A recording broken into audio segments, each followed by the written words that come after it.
Yeah, hi, this is Dr. Pavan Soni, and in this short video, I'll be discussing with you what is called as a business model. What's a business model? A business model, in its very simple sense, answers three questions.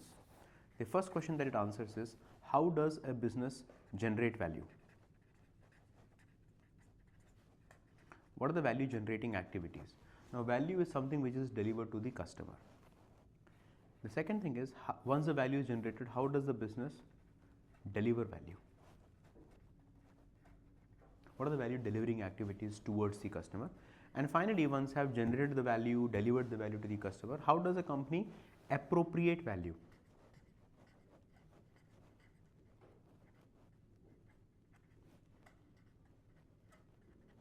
What is the meaning of appropriate value? Appropriate value means how does the company get back the value? Getting back the value in terms of profits. Now, a very simple way of representing the business model is in terms of what we call as a business model canvas. Now, business model canvas has been a great contribution by Alexander Osterwalder, and the reference book for all of us is called as a business model generation. And I'll strongly recommend you to go and check that particular book out. But here what I would like to elucidate is how do you make a simple business model, and that's something that will really help you think through the execution of an idea from a financial standpoint. So a simple 9-block structure of a business model canvas looks something like this.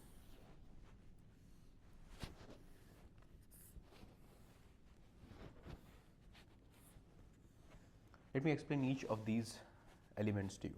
The first element of a business model canvas is what we call as a customer segment.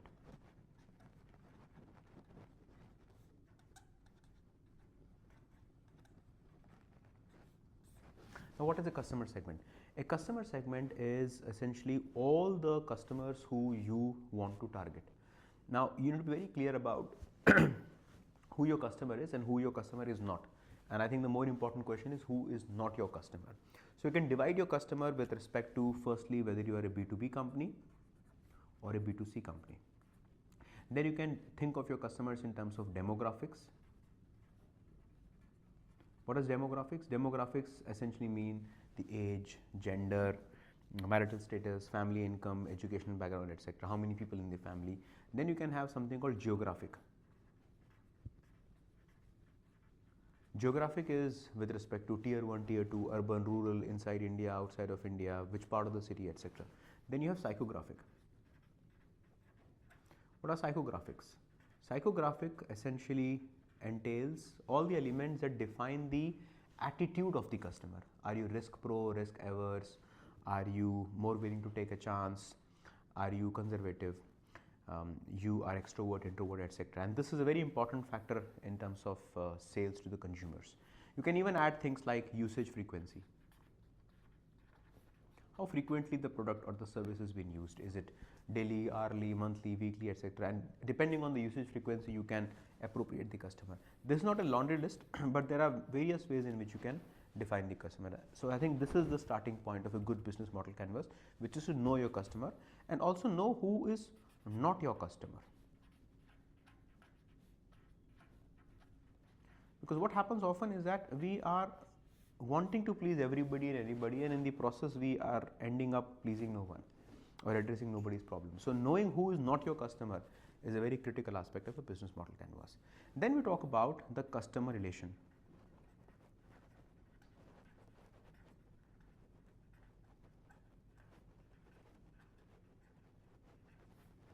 What is customer relationship? Customer relationship essentially means marketing. How do you reach your customer? Okay. Now, some of the ways of marketing could be ATL, which is called as above the line. So all the newspaper hoardings, etc., all called ATL, billboards. Then you have BTL, below the line. Now, below the line is something that say happens through social media or through some campaigns. For example, Jagore campaign by Tata Tea was a BTL activity. Okay.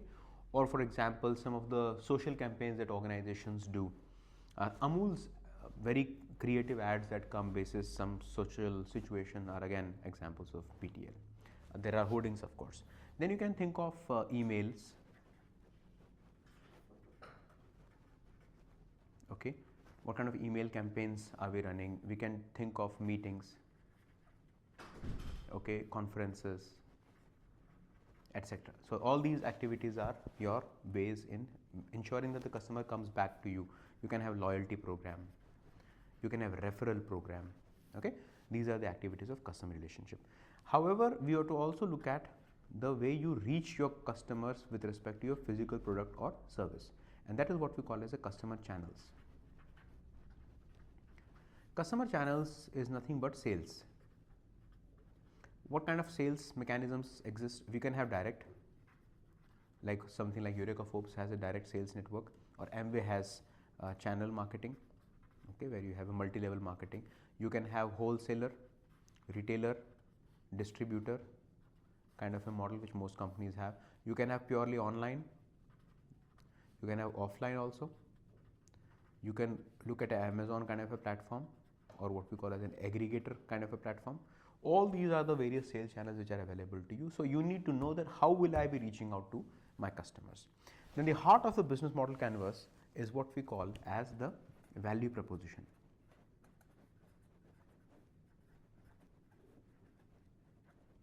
Now, what is value proposition? Value proposition is a central reason why a customer is willing to come to you and take your products and services. So here you answer two questions. What is the unique value that you are offering to the customer, and how are you superior to the alternates in the form of competition? So some of the value propositions could be value for money. Okay, for example, Maruti Suzuki. The reason customers buy Maruti Suzuki is not because of latest features, but Maruti Suzuki is typically value for money. Another is reliable. What brands come to your mind when you talk of things like reliability? For example, you can have Woodland. Woodland is a fairly reliable shoe. Or Apple. Apple products are reasonably reliable. You can have quality as another value proposition. Toyota comes to mind when it comes to quality. Design. Once again, Nike is a good example which has really prided itself in design. Availability.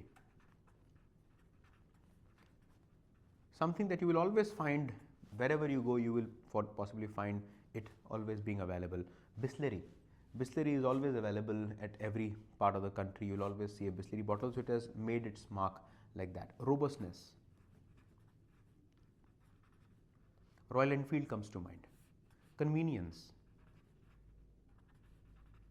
Honda Activa comes to mind, and henceforth and so on. You can have a lot of value propositions. The criticality here is that you need to identify a value proposition, and in your marketing and sales channels, keep reinforcing that value proposition to your customers. That's very important.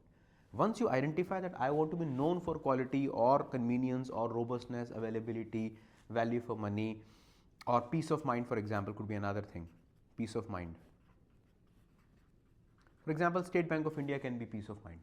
The reason people still stick with State Bank of India, even if so many private banks have come, is because in State Bank of India, at least you have peace of mind that my money will not go anywhere. Or LIC can be another example of peace of mind. So know what your value proposition is, stick to it, and keep reinforcing it over and over again through all your channels. That is, so these activities are what we call as value delivery activities. Now let's come to the value creating activities.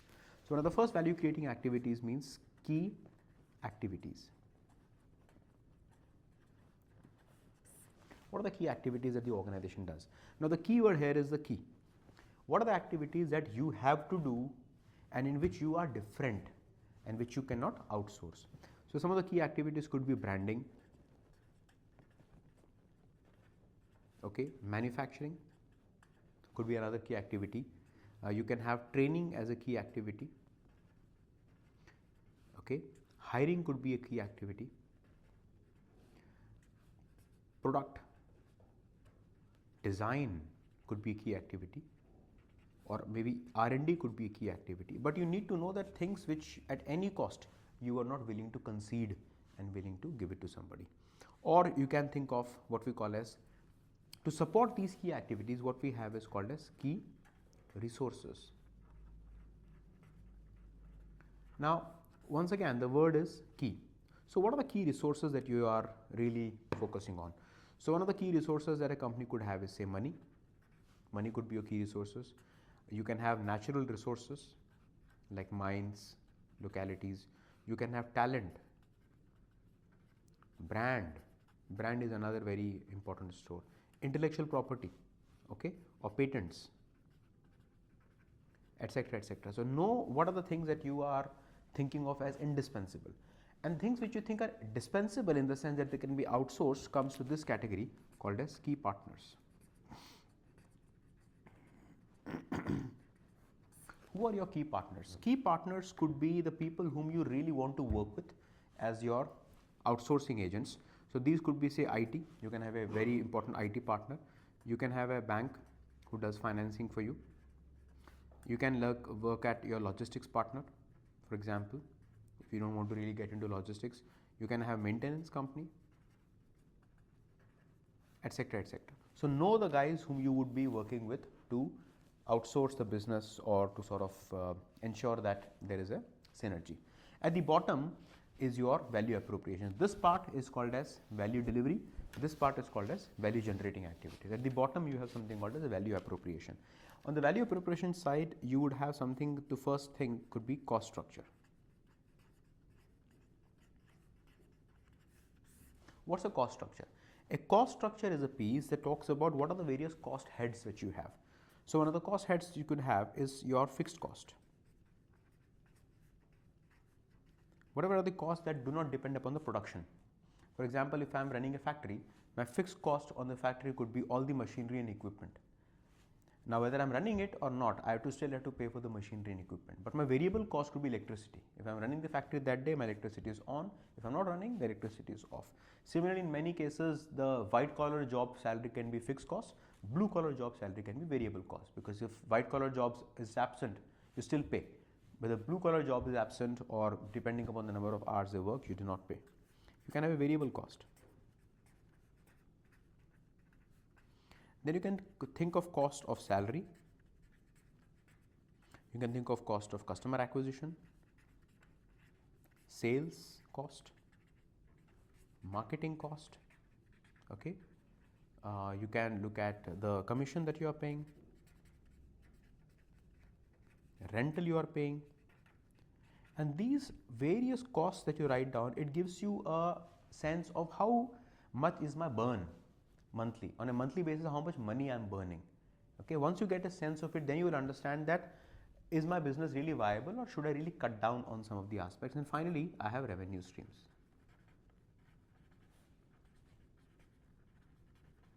What are my revenue streams? Revenue streams are all the ways in which you can make money.